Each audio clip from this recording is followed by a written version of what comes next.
Welcome to This Week in Career Tech. I'm David Young. I've got 5 stories for you today. All right, so the federal government just ended a 47-year-old civil rights monitoring requirement that only applied to career tech. So I'll explain what actually changed and what stayed the same. And in terms of funding, we're looking at a new grant package in California specifically for career tech, some new CTE funding in Michigan, and how 3 different states are handling drones. So let's dive in. So let's start with probably the biggest policy news in career tech this week. The U.S. Department of Education just removed the 1979 Vocational Education Civil Rights Guidelines from its regulation. Now, if you've been in career tech administration for a while, you might know these as MOA reviews or Methods of Administration reviews. This was a specific framework that required state education agencies to run proactive compliance reviews on local CTE programs. So they looked at things like recruitment, admissions, counseling, and facility accessibility. Now, the federal government argues that these reviews were pretty burdensome, duplicative, and only were imposed on career tech programs specifically, so they eliminated the MOA requirement. But what's important to know is that the federal government ended the MOA requirement. That did not end the underlying civil rights laws. So Title IV, Title IX, and Section 504 are still fully in effect, and the Office of Civil Rights can still investigate these complaints.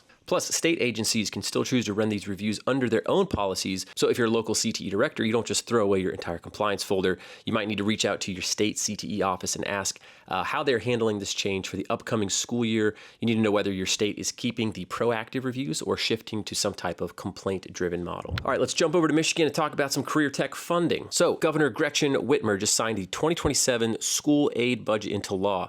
So the state's dedicated CTE line item is getting a $4.3 million increase, bringing it up to $46 million.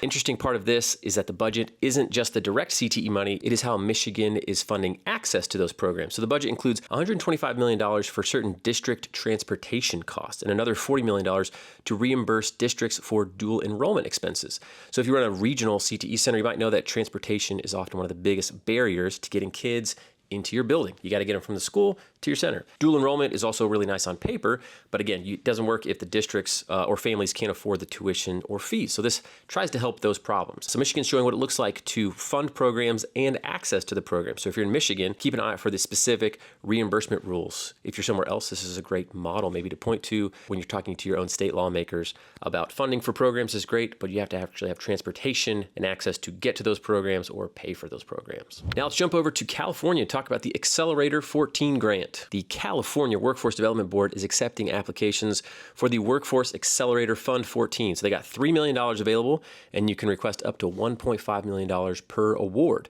It is specifically for building career pathways that are connected to quantum technology and fusion energy. Sounds complicated. So just before you just say, we don't teach quantum physics, so this doesn't apply to me, the state clarified that they aren't just looking for scientists. They want pathways for software, controls, system integration, and advanced manufacturing. So that might be stuff you're a little more familiar with.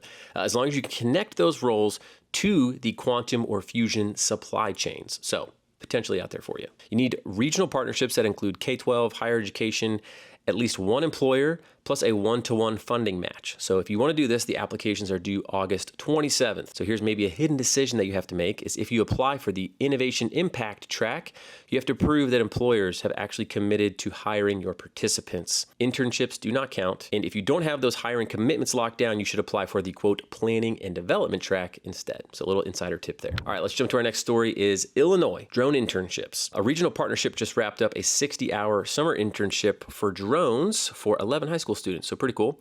The program gave students hands-on flight experience, prepared them for the FAA's Part 107 commercial drone license exam called the Remote Pilot Certificate is what you get. They covered commercial operations, photography, and mapping. In my opinion, mapping is one of the biggest things you can learn in drones. All right, so what makes it interesting is how they're using it. The organizers, which include Central Unit School District 301 in Northern Kane County, Region 110, they ran a small internship as a pilot test, using what they learned to help build out a much larger regional aviation pathway that will eventually include pilot flight training and aviation maintenance.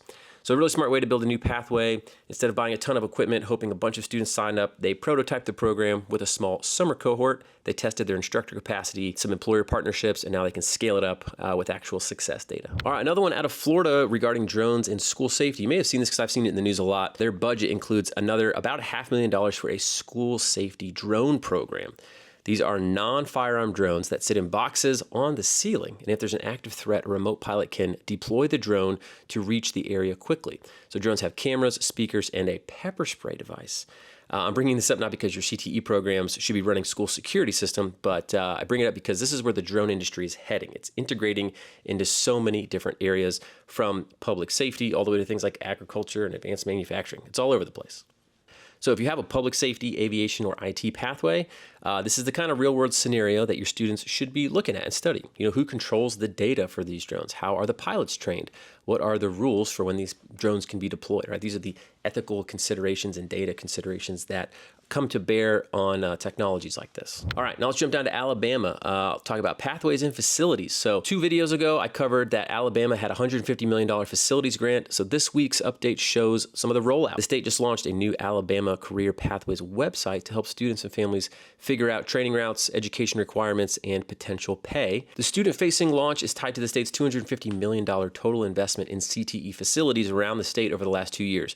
And as a part of that push, state officials unveiled renderings of new DeKalb County Career Tech and Fine Arts Center. It's projected to be like $40 to $45 million regional campus that will replace a 50-year-old building that is way over capacity. So Alabama is doing something smart here. They're not just building buildings, they are combining regional capital investments with a statewide student-friendly tool that explains why those new buildings matter and what the careers lead to.